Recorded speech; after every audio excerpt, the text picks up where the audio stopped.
అనుదినము పఠించిన ప్రేమ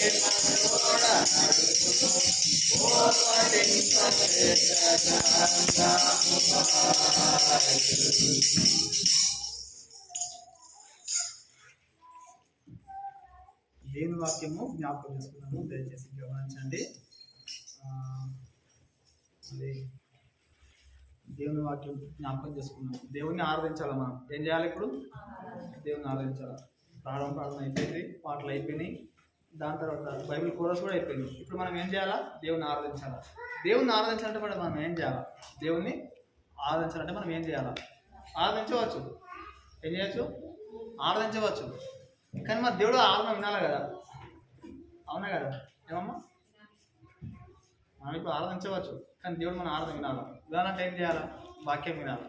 వాక్య ప్రకారంగా మనం ఆరాధిస్తే దేవుడు త్వరగా మన ఆరాధన ఆయన సన్నిధిలో చేర్చుకొని మరి ఆయన నామానికి మహిమకరంగా మనం ఆరాధన చేస్తే మన ఆరాధన, మన యొక్క స్తుతి గీతములు ప్రభు సన్నిధిలో చేరి ఆయన మహిమపరచబడుతూ ఉంటాడు.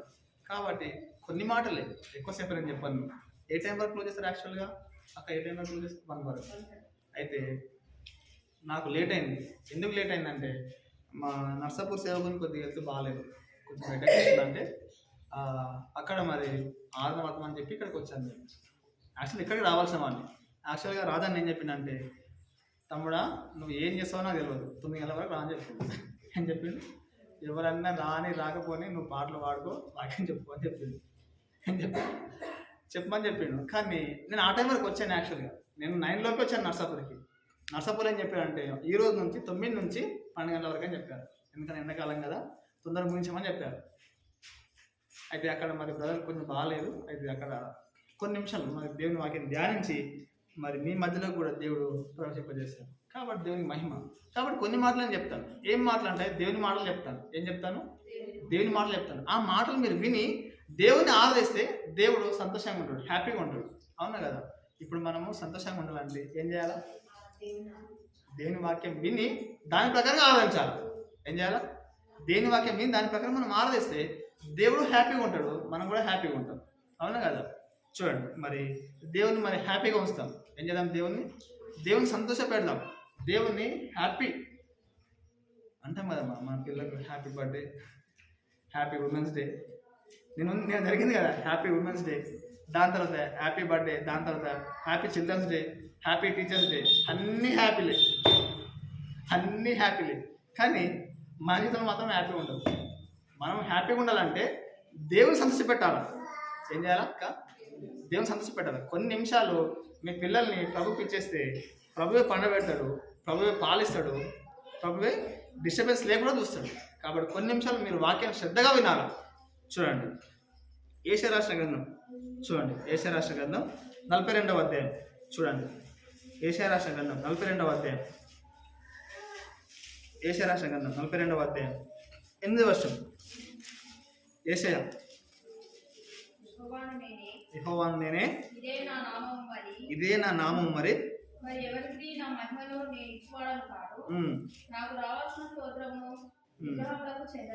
చాలు. చూడండి, మన దేవుని నామము యెహోవాను నేనే. ఎవరంట? యెహోవాను నేనే, ఇదే నా నామము, మరి ఎవరికి నా నామమును నేను ఇచ్చేవాడు కాను. దేవునికి కొన్ని నామాలు ఉన్నాయి బైబిల్లో. దేవునికి కొన్ని పేర్లు ఉన్నాయి. ఏం పేర్లు అక్క? దేవునికి కొన్ని పేర్లు ఉన్నాయి బైబిల్లో. దేవుని నామము, మన దేవుని నామం ఎంత గొప్పదంటే ఆకాశము మహాకాశము పట్టజాలంత విస్తారమైన నామమైనది. అంటే అంత గొప్ప నామమైనది. ఆ నామము మరి కొనియాడబడిన నామం కంటే ఇంకా అత్యున్నతమైనది, ఇంకా అంత నామమైనది. ఆ నామం ఏ నామం అంటే మరి మొట్టమొదటి ఆయన నామం ఏమిటంటే చూడండి, ఆయన నామం, ఆయన ఒక రాజు అయినాడంట. మన దేవుడు ఎవరంట? ఒక రాజు. ఎవరు మన దేవుడు అక్క? ఒక రాజు. ఆయన నామాలు కొన్ని ఆయనకు పేర్లు పెట్టబడ్డాయి. ఎబినేజర్ అంటని, మరి పరిశుద్ధ దేవుడు అంటని, పరలోకపు పట్టణ నివాసి అంటని, దాని తర్వాత మరి సియోను నివాసి అంటని, దాని తర్వాత షాలేము రాజు అంటని కొన్ని పేర్లు ఉన్నాయి ఆయనకి. మరి మొట్టమొదటిగా ఆయనకు రాజు అనే పేరు కలిగి ఉందంట. ఏ పేరు కలిగి ఉందంట అక్క? రాజు అనే పేరు కలిగి ఉందంట. మొట్టమొదటి రాజు, ఆయన నామము కొన్ని నామాలని. ఆ నామంలో మొట్టమొదటి నామం ఏమిటంటే చూడండి, దయచేసి గమనించండి. కీర్తనలు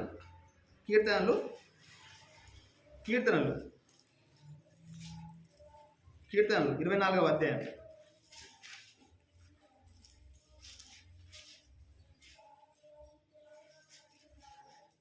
కీర్తనలు 24వ అధ్యాయం 10వ వచనం చదవక.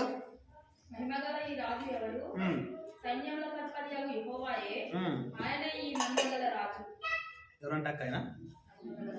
మహిమ గల రాజు. ఎవరంట అక్క ఆయన? మహిమ గల రాజు. మన దేవుడు ఎవరంట? మహిమ గల రాజు. మొట్టమొదటిగా ఆయన కలిగిన నామం ఏమిటంటే మహిమ గల రాజు. చూడండి నా ప్రియ సహోదరుల, దేవుడు అంత మహిమ కలిగి ఉన్నంట. ఆయన మహిమను మరి మనం చూడలేము.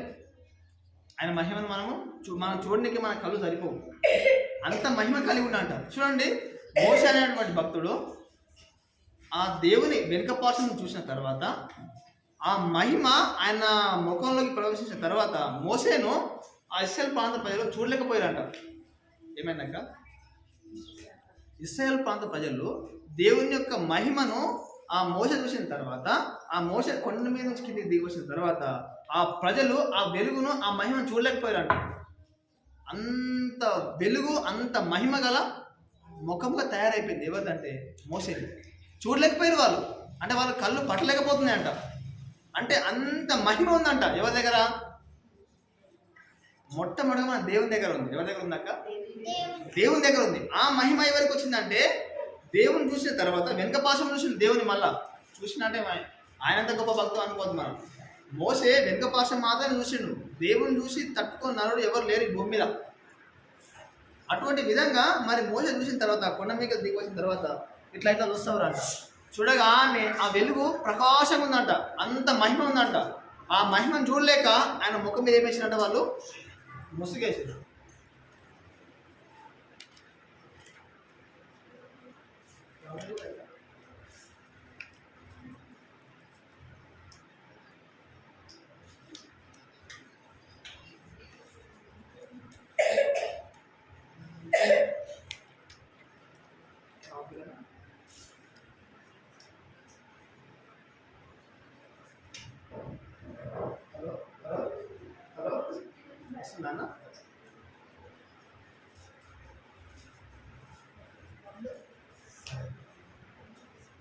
చూడండి అక్క. హలో హలో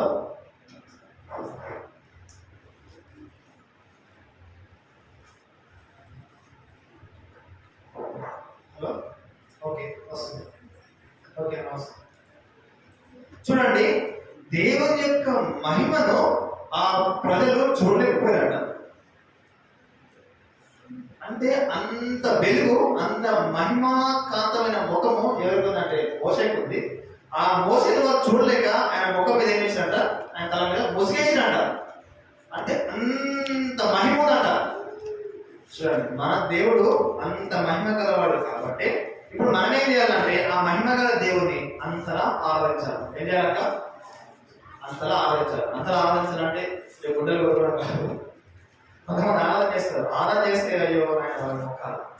కొన్ని సంఘాలు ఆయన బాధ అనిపిస్తుంది వాళ్ళు చూస్తే. ఎందుకంటే ఫస్ట్ అక్కడనే కదా, ఫస్ట్ మా ప్రజలు అక్కడే కాబట్టి వాళ్ళు చూస్తే బాధ అనిపిస్తుంది. ఒక్కోసారి సిగ్గు కూడా పడతాయి. ఎందుకంటే బాబు వాళ్ళని చూసి అట్లా అంటావు, నువ్వు కూడా ఫస్ట్ అదే కదా, నీ జాతి కూడా అదే కదా బాబు, అక్కడికి ఇక్కడికి వచ్చినావు కదా అనిపిస్తుంది. కాబట్టి మనం ఎవరు ఎక్కించకూడదు. కానీ వాక్య నివాసాలు చేస్తుందంటే దేవుని మనము మహిమకరంగా ఆరాధించాలి. ఏం చేయాలి? మొట్టమొదటి పాయింట్ ఏంటంటే ఈయన ఎవరు? యేషయా రాసిన గ్రంథము మరి 42వ అధ్యాయము 8వ వచనం ప్రకారంగా ఈయనకు చాలా నామాలు ఉన్నాయి. ఈయనకు చాలా రకరకాల నామాలు ఉన్నాయి. మొట్టమొదటి నామం ఏమిటంటే మహిమగల రాజు. ఎవరంటాక? మహిమగల రాజు మొట్టమొదటి. కాబట్టి మనం కూడా దేవుని నామానికి మహిమకరంగా ఉంటేనే దేవుడు మన ఆనందం వింటాడు. ఏంటి బ్రదర్, నువ్వు ఎంతైనా చెప్పుకో, నువ్వు ఎంతైనా చేసుకో బ్రదర్, మేము చేసేది మేము చేస్తాం బ్రదర్ అంటారు కొంతమంది. కానీ మనం అట్లా మనం అనలేక లేదంట. ఎందుకంటే మనం రక్షణ మాట, మనం మారు మనసు పొందాం, మనం బల్లో పాల్గొని పొందాం.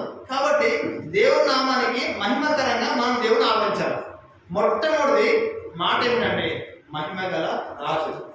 ఎవరక్క? మహిమ గల రాజు. చూడండి, మరి రెండవ నామం ఆయనకు ఉన్నది. రెండవ నామం కూడా ఉందంట. ఏ నామం ఆయనకు? రెండవ నామం ఉంది. చూడండి, దయచేసి గమనించండి. మరి చూడండి, రెండవ నామం కూడా ఉన్నది. ఎన్నో మాట అంటే అది కీర్తనలు. కీర్తనలు 24వ అధ్యాయం, 29 కీర్తనలు 29:10 చదవమ్మా. కీర్తనలు 29:10. కీర్తనలు 29.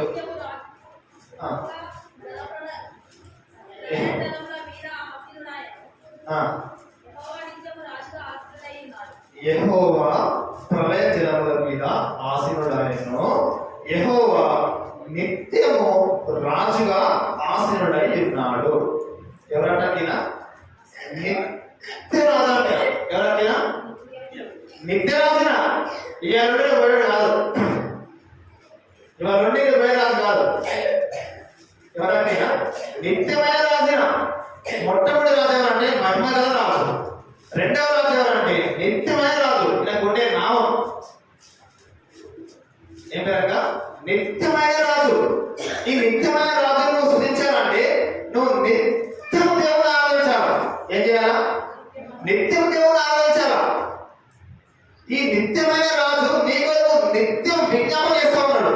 ఈ నిత్యమైన రాజు నీ కొరకు ఎల్లప్పుడూ నీ కొరకు విజ్ఞాపన చేయడమే కాదు, నీ కొరకు తండ్రి యొక్క పాదం దగ్గర నా బిడ్డలైన వారు, నా ప్రజలు, నా యొక్క స్వాస్థ్యము, నా యొక్క శ్రేష్టమైన భాగం అంటేనే మరి తండ్రి దగ్గర విజ్ఞాపన చేస్తూ ఉన్నాడు. నిత్యం విజ్ఞాపన చేస్తూ ఉన్నాడు ఈ నిత్యమైన రాజు. ఎవరక్క? ఈ నిత్యమైన రాజు. ఈ నిత్యమైన రాజుని నువ్వు ఆరాధించాలంటే ఈ యొక్క ఉదయకాల సమయంలో నువ్వు నిత్యము దేవుని ఆయన యొక్క వాక్యాన్ని కానీ ఆయన యొక్క మాటని కానీ నిత్యము నీకు కంఠస్థం అయిపోవాలా. నేను అదే పని చేస్తాను. ఏ పని చేస్తానంటే నేను ఈ యొక్క వాక్యాన్ని, ఈ యొక్క పరిశుద్ధమైన గ్రంథాన్ని 5 సార్లు కంప్లీట్ చేశాను. 5 సార్లు ఏం చేశాక 5 సార్లు. ఒక భక్తులు అంటాడు ఈ వాక్యంలో, ఈ వాక్యం స్పష్టంగా రాస్తుంది, నేను ఉన్నంత కాలం దేవుడికి కీర్తిస్తాడు. ఏంటంటానా? నేను ఉన్నంత కాలము దేవుడిని కీర్తిస్తాను. ఆయన ఉన్నంత కాలం అంట. ఎవరు భక్తులు చెప్తాను? ఎవరు ఆ భక్తులు? దావీదు మహారాజు. నేను ఉన్నంత కాలము దేవుడిని కీర్తిస్తానయ్యా. చెప్పగలవా ఆ మాట? నిత్యం ఆయన కీర్తించగలవా? నిత్యం ఆయన ఆలోచించగలవా? ఒకవేళ ఆలోచించకపోతే ఈ యొక్క ఉదయకాల సమయంలో దేవుడితో రెండో మాట మాట్లాడుతున్నాడు. నిత్యమైన రాజుగా ఉండంట నీ జీవితంలో.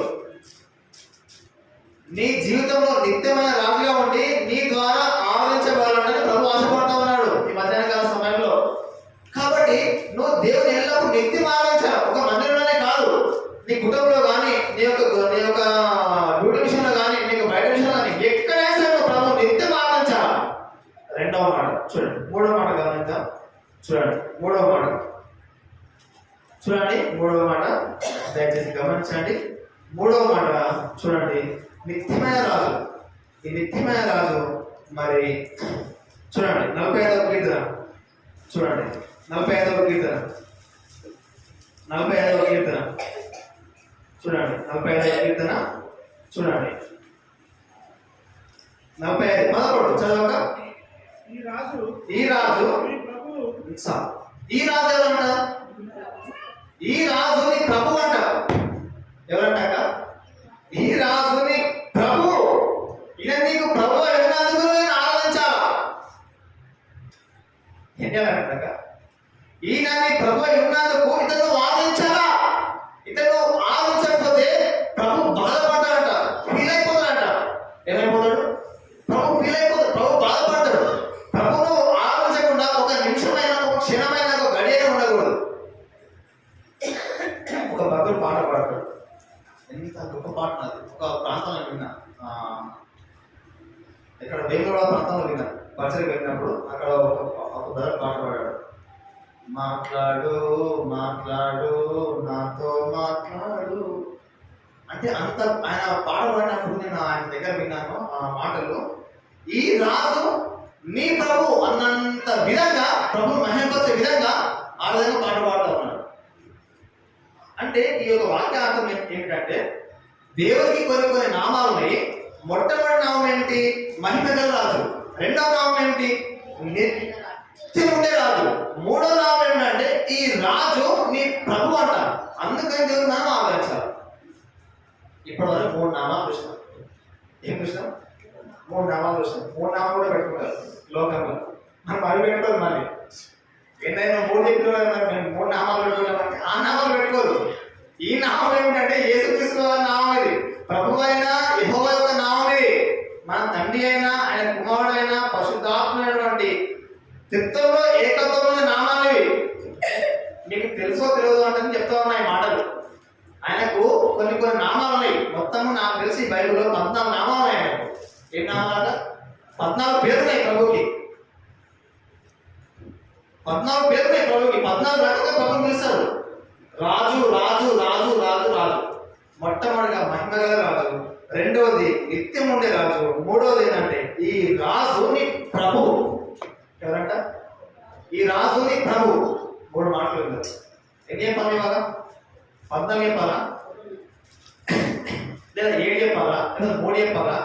లేకపోతే చెప్పేవాడు శాంతి కదా ఇక మా గొప్పలేదయ్యా, నువ్వు వస్తావు మమ్మల్ని పెట్టవా? ఇట్లా టెన్షన్ పెడతావా బాబు?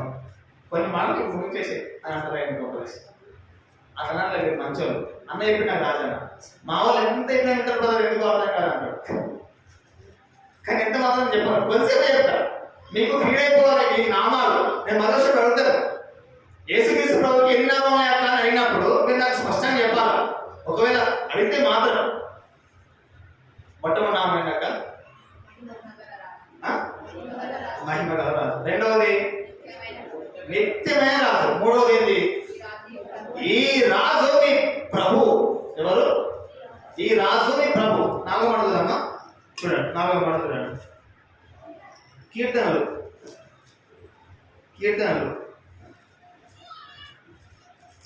చూడండి. కీర్తనలు 47వ అధ్యాయం. కీర్తనలు 47వ అధ్యాయం. కీర్తనలు 47వ అధ్యాయం 2వ వచనం చదవాలి. యెహోవా మహోన్నతుడు, భయంకరుడు, సర్వ భూమికి రాజై ఉండక. ఇప్పుడు బతుకుడాలంటే ఎక్కడ ఉండాలి? ఎక్కడ ఉండాలి? మనం బతుకుడాలంటే ఎక్కడ ఉండాలన్నా? మన సర్వభూమికి రాజై ఉన్నట్ట. ఏంటంట? ఇప్పుడు సముద్రంకి వెళ్తావు. సముద్రం దేని మీద ఉంది? భూమి మీద ఉంది. నువ్వు ఎక్కడ వెళ్ళినా నువ్వు చెట్టు మీదకి వెళ్తావు. చెట్టు ఎక్కడ ఉంది? మందిరంకి వెళ్తావు. మందిరం ఎక్కడ ఉంది? అన్ని భూమి మీద ఉన్నాయి కదా. ఇప్పుడు నువ్వు భూమి మీద వ్యక్తి ఏం చేయాలా? దేవుణ్ణి ఆలోచించాలా వద్దా? సర్వ భూమికి రాజాయమంట ఆయన. ఏదో పరప భూమికి, ఏదో పట్ట భూమికి, లేకపోతే ప్లాట్లకి, ఆ భూమికి కాదు దేవుడు రాజాయండి. ప్రతి భూమికి ఆయన ఏమన్నాడట? రాజయ్య ఆయన. ఆ రాజు ఏం చేయాలా? ఆ రాజు ఏం చేయాలంటే నీ గొంతెత్తి దేవుని ఆరాధించాలా. దేవుడు అంతలా ఆరాధిస్తే నా బిడ్డలు ఎక్కడున్నగా నన్ను ఆరాధిస్తారయ్యా. నా బిడ్డలు వాళ్ళు, నా రక్తం వాళ్ళు, నా శేషం అంటుంటారు. దేవుడు సంతోషపడతాడంట. దేవుడు నీ నుంచి కోరుకుంది ఏంటంటే ఆయన సంతోషపెట్టడమే.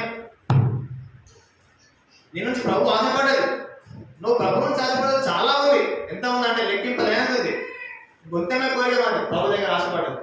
ఎంత కోరికలు అంటే అంత కోరిక మన దేవుడి దగ్గర ఆశపడదు. కానీ ప్రభుని దగ్గర ఏం ఆశపడ్డాడు అంటే ఆయన ఆలోచనని చెప్తున్నాడు. ఇక్కడ ఆలోచించమంటున్నాడు, అక్కడ ఆలోచించమంటున్నాడు, ఎక్కడైనా ఆలోచించమంటున్నాడు. నువ్వు ఎక్కడైనా ఆలోచించమని చెప్తున్నాడు. ఎక్కడ ఉన్నా మందిరం రాక మళ్ళీ ఆలోచన కాదు. మన కొంచెము ఎక్కువ జ్ఞానం ఉంది. ఎందుకంటే సొలొమోనుకు దేవుడు జ్ఞానం ఇచ్చింది కదా, అటువంటి జ్ఞానం ఉంది. మనం మందిరం రాకుండా ఆలోచన కాదు. మళ్ళా మందిరానికి వచ్చి మందిరం రాలేని పరిస్థితిలో ఉన్నప్పుడు ఇంటి దగ్గర అయినా సరే, ఇంకా నువ్వు ఎక్కడ ప్రాంతం ఉన్నప్పుడైనా కానీ దేవుడిని ఆరాధించాలి. నాగమాట అయినాక సర్వభూమికి మహారాజయుడు అంటే ఈయన సర్వానికి రాజయుడు. మన భాషలో చెప్పాలంటే సర్వానికి ఏమైండు రాజై ఉన్న ఈ రాజై ఉన్న ప్రభువుని నువ్వేం చేయాలంటే ఈ యొక్క సమయంలో దేవుణ్ణి ఆరాధించాలి. ఏం చేయాలా? ఆరాధించాలి. ఇప్పుడు నేనే 4 అని సరే 5వ మాట చూడండి. 5వ మాట చూడండి. 5వ మాట కీర్తనలు 95 కీర్తనలు 95 కీర్తనలు 95 కీర్తనలు కీర్తన 95 అక్క 3వ వచనం చదవండి. యెహోవా మహాదేవుడు దేవతలందరికీ పైన మహాత్మ్యము గల మహారాజు. యుగాకార స్థలములు ఆయన చేతిలో ఉన్నది. మన దేవుడు ఎవరంటక్క? మన దేవుడు మహాదేవుడు. ఏదో మామూలు దేవుడు కాదు మన దేవుడు. ఏ దేవుడు అంటే మన దేవుడు మహాదేవుడు. ఈ మహాదేవుడు ఏమై అంట? దేవతలందరికి పైన మహాత్మ్యం గల మహారాజు అంట. ఎవరక్క? మహాత్మ్యం గల మహారాజు. ఇప్పుడు 5వ మాట ఏంది? మహాత్మ్యం గల మహారాజు. కాబట్టి ఈ మహారాజును మనం ఏం చేయాలంటే ఆరాధించాలి. ఏం చేయాలా? ఆరాధించాలి. ఈ మహారాజు మహాత్మ్యం గల మహారాజు అంట. చూడండి, ఇప్పుడు ఈ కాలంలో మరి దేవతలకు మరి రకరకాల దేవుళ్ళకి వాళ్ళు ఆరాధన చేస్తూ ఉంటారు. మరి పోనీ వాళ్ళు ఆరాధించినప్పుడు మరి పోయి మరి వాళ్ళ ఆరాధన వింటడా అంటే మరి విన్నోళ్ళు కాదు. వాళ్ళ దేవతలు కానీ వాళ్ళ దేవుళ్ళు కానీ. పోనీ మరి అంగీకరిస్తారా అంటే వాళ్ళు అంగీకరించరు. పోనీ ఏదైనా చేస్తారంటే ఏమి కూడా చేయరు వాళ్ళ దేవుళ్ళు వాళ్ళ దేవతలు. మరి ఆ దేవుళ్ళకి వాళ్ళు కొలిసే దేవతలకి ఈయన ఎవరంట? మహారాజున. ఎవరక్క? దేవతలందరికి పైన మహాత్మ్యం గల మహారాజున. మామూలు రాజు కాదిన, మహారాజున. కాబట్టి ఈ మహారాజును మనం ఏం చేయాలంటే ఈ ఉదయకాల సమయంలో ఆరాధించాలి. ఏం చేయాలా? ఆరాధించాలి. మేము కూడా ఆరాధించాలి. మా మహాత్మా గల ఏంది దేవతలందరి పైన ఉండే మరి దేవతలను ఆరాధించాం. మేము చాలా ఆరాధించాం. మీకు ఇంతకుముందు నేను చెప్పాను ఛాన్స్ సార్లు.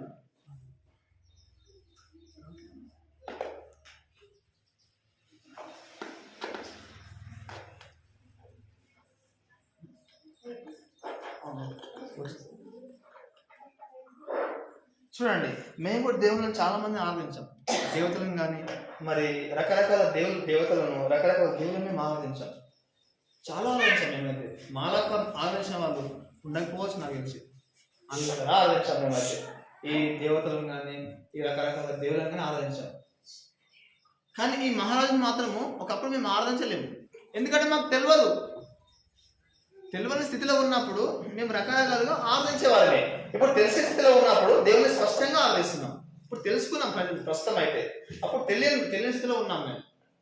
ఎటువంటి విధంగా ఆరాధించిన అంటే దేవతలని అటువంటి విధంగా ఆరాధించు. మా అమ్మ నాన్న మరి అతి భయంకరమైన హిందువులు. ఎవరు? హిందువులు.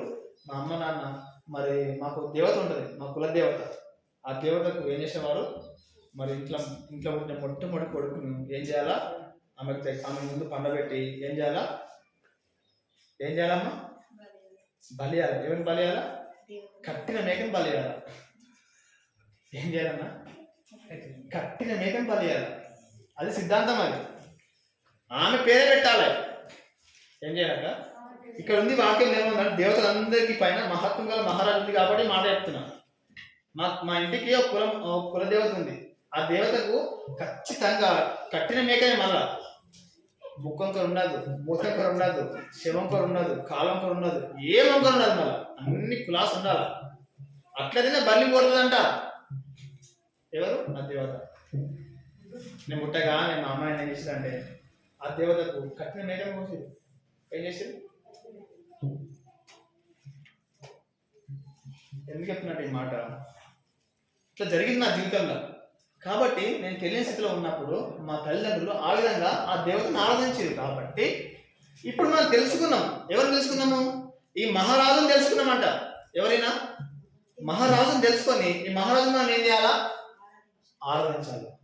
మహాత్మా గల మహారాజు అంట. మామూలు మహారాజు కాదు. మహాత్మా గాంధీ కూడా కాదు.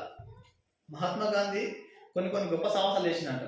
కానీ ఆయనకు కొన్ని లక్షల కోట్ల వేల రేట్లిన ఎవరు? ఈ మహాత్ముడు గల మహారాజు. ఈ మహాత్ముడు గల మహారాజును వాదించాలంటే ఇంత ఉంది చరిత్ర. నేను ఒకప్పుడు దేవులను చెట్టును గుట్టను మొక్కిన వాళ్ళు. కానీ ఇప్పుడు దేవుడు ఏం చేసిన అంటే తన శ్వాసంలో చేర్చుకొని మహాత్ముడు గల రాజుగా ఆయన నామాన్ని నిర్మించుకొని ఆయనను ఆ నామాన్ని బట్టి మనం ఆలోచించకు దేవుడు నాకు ధనతిచ్చాడు. అటువంటి స్థితిలోకి మనం వచ్చింది దేవుడు. కాబట్టి ఇప్పుడు మనం ఏం చేయాలా? ఈ మహాత్మ గల దేవుని ఏం చేయాలా? ఆరాధించాలా. 5వ మాటనా 6వ మాటనా? 5వ మాట మహాత్మ గల మహారాజు. ఇప్పుడు 6వ మాట చూద్దాం. చూడండి 6వ మాట చూడండి. 6వ మాట ఏంటంటే చూడండి అక్క 6వ మాట ఏషయ రాసిన గ్రంథం. ఏషయ రాసిన గ్రంథం చూడండి, దయచేసి గమనించండి. ఏషయ 33వ అధ్యాయం 17వ వచనం చదవండి అక్క. 33:17. నీతిని అనుసరించి నడుస్తూ యథార్థంగా మాట్లాడుతూ నిబంధన వలన వచ్చు లాభములు అక్క ఒక నిమిషం అక్క. ఏషయ రాసిన గ్రంథం 33వ అధ్యాయం 17వ వచనం. అలంకరింపబడిన రాజు చాలక్క. అలంకరింపబడిన రాజు. ఈయన ఎవరక్కినా? అలంకరింపబడిన రాజు. మామూలు రాజు కాదు ఈయన అలంకరింపబడిన రాజున. ఏ విధంగా అలంకరింపబడ్డాడు? పరలోక పట్టణంలో ఆ తండ్రి దగ్గర మా నిత్య సింహాసనాసీనుడై ఉండి సుగంధముల ద్వారా కొన్ని వేల కోట్ల దూతల ద్వారా ఎన్నో రకాలుగా దేవుడు ఆరాధించబడుతున్న దేవుడు. ఈయన అలంకరింపబడి ఉన్నట. బ్యూటిఫుల్ రాజు, బ్యూటిఫుల్ కింగ్. ఇంగ్లీష్ ఏమన్నాడు? బ్యూటిఫుల్ కింగ్ అంటే అంత గొప్ప రాజు. అలంకరింపబడి మనం ఇప్పుడు అలంకరిస్తాం. మనల్ని కూడా అలంకరించారు. ఎంతమంది అలంకరించారు? నేను అలంకరించాను. అమ్మాయి పెళ్ళిలో అలంకరించిందాను. మిమ్మల్ని అందరూ పెళ్ళి అలంకరించలేదా? అక్కడ అందరూ ఇక్కడ అందరూ అలంకరిస్తారు. పెళ్ళిలో ఎంత అలంకరిస్తారు అంటే పెళ్లి వాళ్ళు వచ్చిన అందరూ పిల్లగానే చూడాలి, అంతలా అలంకరిస్తారు. అవునా కదా అక్క? అలంకరిస్తారు. ఆ విధంగా అలంకరించి వాళ్ళను పరిశుద్ధులు చేస్తారు. వాళ్ళ రక్షణ పొందుకొని మారు మనసు పొందుకున్నా లేకున్నా బాప్తిజం తీసుకున్నా లేకున్నా పెళ్లిలో మాత్రం వాళ్ళను అలంకరింపబడడం అంటే మామూలు అలంకరింపబడడం కాదు, అంతలా అలంకరిస్తారు. నన్ను కూడా అలంకరించారు పెళ్ళిలో. ఇది ఏమంటారు? చేతులకి ఏమంటారు? అక్కడికి మైదాకి పెడతామన్నారు, వద్దన్న.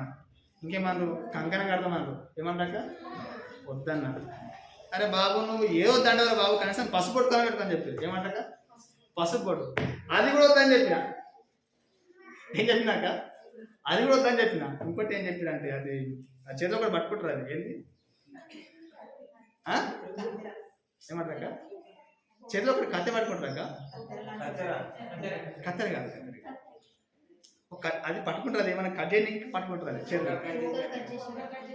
పోకలు కట్ చేసే కత్తి కన్నా కరెక్ట్ అయిపోయింది. ఆ కత్తెనే పడుకోరు బాబు అని చెప్పి దిశ చదువుతారు. బాబు నీకు ఇంద్ర బాబు నువ్వు అలంకరింపబడకున్నా సరే కనీసం కత్తిని పడుకోరు బాబు అని చెప్పి.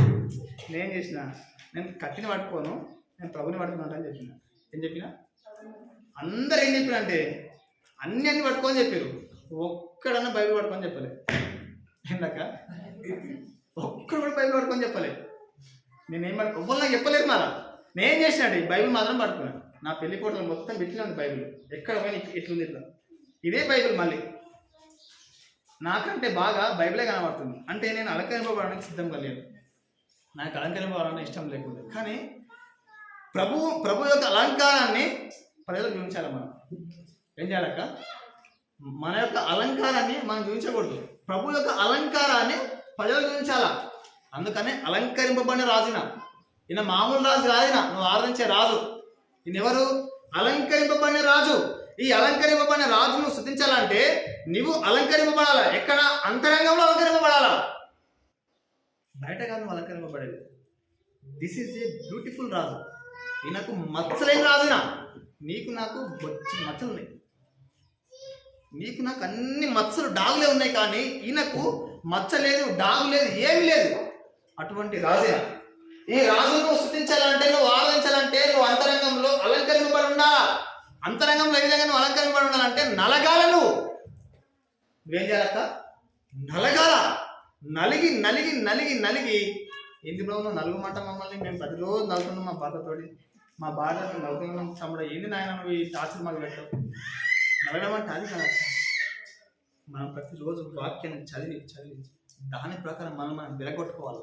ఏం చేయాలి? ప్రభు విరగొట్టుకున్నాక ఈ సత్యం ఇది. ప్రభు ఏ విధంగా విరగొట్టుకుని తెలుసా? ప్రభు యొక్క బాడీ అంట మొత్తము ఆయన యొక్క ఈ పాశం మీద ఈ కొడద వేసుకొని ఇట్లా వేసిన అలంకరింపబడిన రాజు కాదు ఈయన. ఈ అలంకరింపబడిన రాజు ఆయన వీపు మీద కొడద మీద వేసినప్పుడు ఏం జరిగిందంటే ఆ కొరడకి 37 ఘాట్లేమి ఉన్నాయంట, 37 ఇనుప కొయ్యలు ఉన్నాయంట. ఆ ఇనుప కొయ్యలు ఎంత సులభంగా ఉన్నాయంటే అంత సులభంగా ఉన్నాయంట. ఆ ప్రభు యొక్క శరీరం ఇట్లా వేసినప్పుడు ఇట్లా వేసి తీసినప్పుడు 37 సార్లు వచ్చినట్టు మాంసం.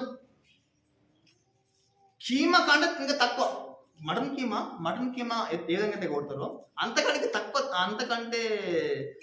అంత చిన్నగా అట్లాంటి మాంసము ప్రభు యొక్క మాంసం బయటకు వచ్చిందాక 37 ముద్దలు మాంసం ముద్దలు ప్రభు యొక్క మాంసం ముద్దలు బయటకు 37 వచ్చినాక అట్లా 39 సార్లు ప్రభుని కొట్టిరంటాక. ఈ అలంకరింపబడిన రాజు ఈయన ఎవరు అసలు? అలంకరింపబడిన రాజునా? నువ్వు నేను అంటున్నా కదా అలంకరింపబడిన రాజు అంటానే. ఈ అలంకరింపబడిన రాజు 39 కోడ దెబ్బలు ఒక్క దెబ్బ కొట్టినప్పుడు 39 మాంస పొడులు బయటకు వస్తే ఎంత రక్తం కారచక్క ఈ అలంకరింపబడిన రాజుకి. ఆలోచన చేస్తాను మీ మధ్యన కలిసాను. ఏదో మనం వాక్యం వినడం ఏదో వెళ్ళిపోవడం అని కాదట. ఈ అలంకరింపబడిన రాజు ఎంత వేదన పడుండొచ్చు. 660 మంది ఈ అలంకరింపబడిన రాజు మీద గాండ్ర చూపేశారు. ఏదో మామూలు సంగతి కాదు.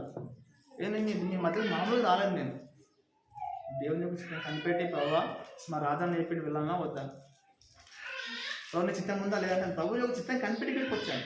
ఈ అలంకరింపబడిన రాజు ఈ ముఖం పైన 660 మంది దుర్గంధమైన వాసన, ఎంత భయంకరమైన ఉమ్యాది ప్రభు ముఖం మీద ఉమ్మేస్తారంట అక్క. తమ్ముడా, ఈ బ్యూటిఫుల్ కింగ్ పైన, ఈ సర్వంతరాయం పైన, ఈ సర్వభూమికి మహారాజు ఉన్న వారి పక్షమున 660 మంది ఉమ్మి వేస్తే ప్రభు యొక్క ముఖంలో ఎంత వాసన వచ్చింది. ఆయన కానీ ప్రభు ఎంత సింపుల్గా భరించాడు. తండ్రి మీరు ఏం చేసినా దగ్గర క్షమించమని చెప్పిండు ప్రభు. చెప్పగలవా నువ్వు ఆ మాట? నువ్వు బతికున్నా నువ్వు ఆ మాట చెప్పగలవా? ఒక్కరిని మీద ఉమ్మిస్తే ఎన్ని గొడవలు అసలు నువ్వు అసలు తట్టుకోగలవా? ఉమ్మిస్తా అంటే తట్టుకోగలవా అసలు ఆ సంగతికి? ఉమ్మిన తర్వాత సంగతి ఆ యొక్క సందర్భం జరిగితే ఆ మాట అంటే నువ్వు భరించగలవా అసలు? కానీ ప్రభు ఇట్లా భరించిండక ఈ అలంకరింపబడిన రాజు. చూడు, ఈ అలంకరింపబడిన రాజును స్తుతించాలంటే ఇంత కలిగి ఉండాలక్క. ఈ అలంకరింపబడిన రాజు మాంసం అంతా చితికిపోయింది, ఛిద్రమైపోయింది, బాడీ మొత్తం క్రష్ అయిపోయింది, అంటే మొత్తం మెత్తలు చేయబడింది. అది చెరుకు రసం, ఆ చెరుకుని ఏ విధంగా అయితే అందులో పెడతాడో ఆ విధంగా తోలు ఏ విధంగా మొత్తం ఇట్లా మొత్తం విరిగిపోతుంది. దాన్ని రసం అంతా బయటకి ఎట్లా వస్తుందో ప్రభు యొక్క రక్తం అంతా వచ్చిందక్క ఈ అలంకరింపబడిన రాజు. ఈ అలంకరింపబడిన రాజు యొక్క బాధ ఏంటంటే నువ్వు ఆరాధన చేయాలంట. చూడండి ఎంతవరకు వచ్చిందాక, ఎంతమంది రాజు దగ్గర మా దేవునికి ఎన్ని నామాలు? 6 మంది. చూడండి, దేవునికి ఇష్టమైన సంఖ్య ఎంతో తెలుసా? దేవునికి ఇష్టమైన సంఖ్య ఎంత అక్క? ఎంత అన్న?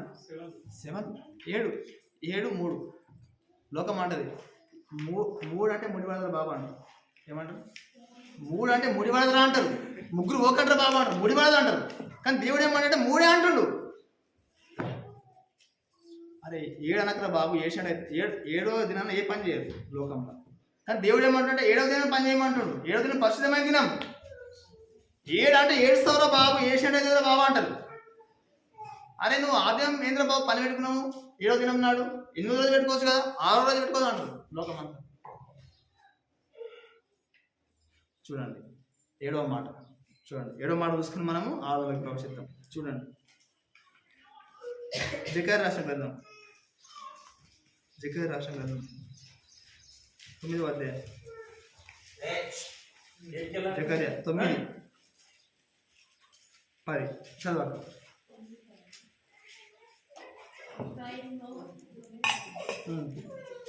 చదవక.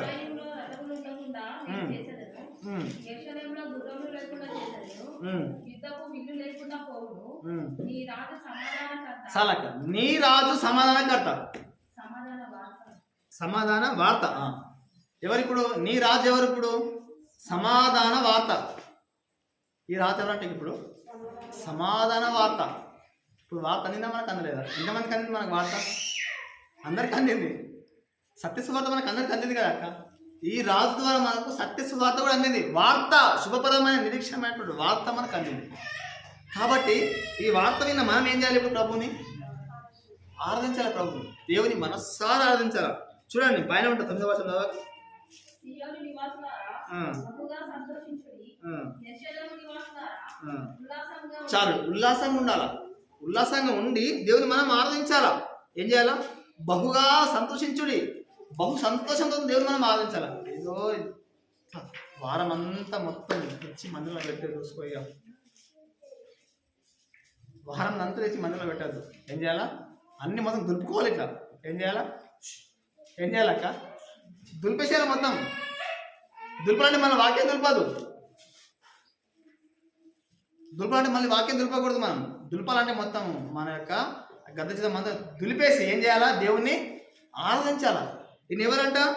ఈ నీ రాజు సమాధానకర్త. మన రాజు ఎవరు? సమాధాన వార్త, సమాధానకర్త, సమాధానానికి అధిపతి. అంత సమాధానం ఇచ్చిన మనకు దేవుడు. మామూలు సమాధానం కాదు. మన సావాసానికి దేవుడు ఇచ్చే సమాధానం మామూలు సమాధానం కాదు. అది చెప్పనాశక్యమైన మహిమయుక్తమైన సంతోషము. అటువంటి సంతోషంలో దేవుడు మనల్ని ఇచ్చాడు. కాబట్టి ఇంత సంతోషం ఇచ్చిన ప్రభువుకి నీ బంగారు నోటితోటి దేవుని ఆరాధించకపోతే ప్రభు ఎంత ఫీల్ అవుతాడు. కాబట్టి మనం ఎప్పుడు కూడా ప్రభుని బాధపడదు. మనం బాధపడాలా. ప్రభు గారు మనం ఎంతైనా బాధపడాలి. నీ కంఠంలో ప్రాణమంత వరకు ప్రభు గారు బాధపడు. ఇదే నీ చిరక్షణమైన అప్పుడు ప్రభు గారు బాధపడు. నీకు మంచి బహుమానం ఉంది. ఎంత బహుమానం తెలుసా? ప్రభు గారికి బాధపడితే మామూలు బహుమానం కాదు, చాలా బహుమానం ఉంది ప్రభు కొరకు బాధపడితే. అది అనుభవించిన వారికి తెలుస్తుంది. నేను ప్రభు కొరకు నాకు ప్రభు మాకు చాలా బహుమానం ఇస్తుంది. అంత బహుమానం దేవుడు ఇచ్చాడు. నేను అడగమని నాకు దేవుడు అన్ని ఇచ్చాడు. ఇంకా అడిగితే ఇంకెంత ఇచ్చినా ఇంకా నాకు దేవుడు అడగముంది అన్ని ఇచ్చిండు. నాకు ప్రభు నాకు ఇది కావాలంటే అది ఇచ్చిండు. అంతే, అంతలా ఇచ్చిండు దేవుడు. ఇంకేం కావాలో ప్రభుకు? అంతకంటే సంతోషం ఇంకేముంది? ఇంకా బహుగా సంతోషించినాడు. ఇంకేం సంతోషం కావాలి? ఇంకా అంతకుమించి సంతోషం ఏముంది ఇంక లోకంలో? కాబట్టి ఈ రాజు ఎవరంట? నీ రాజు. ఎవరక్క? నీ రాజు. నీ రాజు సమాధాన వార్త. ఈ రాజును అంతలా ఆరాధించాలి. ఇంకా నువ్వు ఆరాధించకుండా మౌనంగా ఉంటే ఎట్లా? ఇంత క్రైస్తవ జీవితం జీవించి దేవుని ఆరాధించకపోతే నిజంగా ప్రభు ఎంత బాధపడతావు. ప్రభుని ఎంత బాధ పెట్టేవాళ్ళు అనుకుంటున్నావు. కాబట్టి నాయన నువ్వు అసలు నీ నామేనా తెలియదు ప్రభు. మొట్టమొదటి సంగతి చెప్పాలంటే ఏందక్క? యెషయా గ్రంథం 42వ అధ్యాయం 8వ వచనం ప్రకారంగా చదవక. మొట్టమొదటి మాట ఏందక్క? ఇది చూసుకొని మనం ముగించుకుందాము దయచేసి. 42:8. చాలు. ఈ నామం నాకు తెలియదే లేదు ప్రభు. అసలు నీకు ఇది నామం నాకు తెలియదు ప్రభు. ఇదే నా నామం అంటున్నావు కానీ నీ నామం సంగతి నాకు తెలియదు ప్రభు. అయితే ఇప్పుడు ఈ ఉదయకాల సమయంలో ప్రభు నీకు ఇన్ని నామాలైనా తెలుసుకున్నా. మొట్టమొదటి మహిమగల నామము, మహిమగల రాజు. 2 నిత్యం ఉండే రాజు. దాని తర్వాత ఈ రాజు నీ ప్రభువు. దాని తర్వాత సర్వభూమి మహారాజా ఉన్నాడు. దాని తర్వాత మహాత్ముగల మహారాజా ఉన్నాడు. అలంకరింపబడిన రాజు. ఈ రాజు నీ రాజు సమాధాన వార్త. ఇన్ని రకాలుగా ప్రభు ఉన్నాడు. ఇన్ని రకాలుగా ప్రభు ఉన్నప్పుడు నువ్వు ఒక్క రకంగా ఆరాధన చేయాలి కదా. ఇన్ని రకాలుగా ప్రభు నీకు సాయం చేస్తున్నప్పుడు, ఇన్ని రకాల ప్రభు నీ పట్ల ఉన్నప్పుడు ఒక్క రకంగా నన్ను. కాబట్టి మనం అందరం కలిసి దేవుని ఏం చేయాలి? ఇప్పుడు ఆరాధన చేసుకొని ఆరాధన ప్రవేశించిన తర్వాత మరియు దేవుని మహిమపరచాలి. కాబట్టి లేచి నిలబడి ఒక పాట పాడుకుందాం. గమనించండి. మరి లేచి నిలబడి ఒక పాట పాడుకుందాం. దాని తర్వాత మరియు మనం ఆరాధనలోకి ప్రవేశిద్దాం.